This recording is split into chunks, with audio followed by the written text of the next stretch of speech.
حضرت ابو ہریرہ بیان کرتے ہیں، رسول اللہ صلی اللہ علیہ وآلہ وسلم نے ارشاد فرمایا، ابن آدم کے ہر نیک عمل کو 10 گنا سے 700 گنا تک بڑھا دیا جاتا ہے۔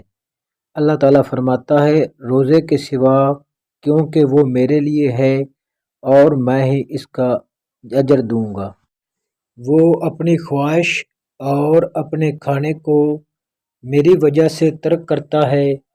روزہ دار کے لیے 2 خوشیاں ہیں، ایک فرد تو خوشی تو اس کے افطار کے وقت ہے، جبکہ ایک خوشی اپنے رب سے ملاقات کے وقت ہے۔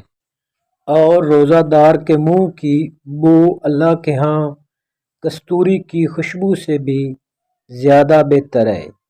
اور روزہ ڈھال ہے، جس روز تم میں سے کسی کا روزہ ہو تو وہ فحش گوئی اور بد زبان سے اجتناب کرے۔ اگر کوئی اسے برا بھلا کہے یا اس سے لڑائی جھگڑا کرے تو وہ کہے، میں روزہ دار ہوں۔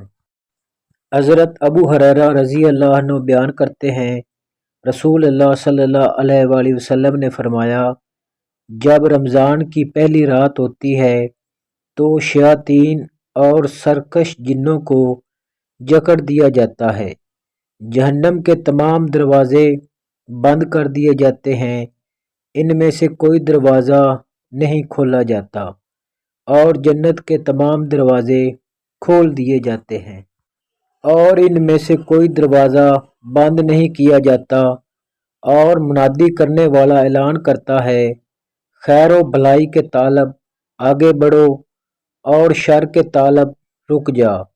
اور اللہ کے لیے جہنم سے آزاد کردہ لوگ ہیں، اور ہر رات ایسے ہوتا ہے۔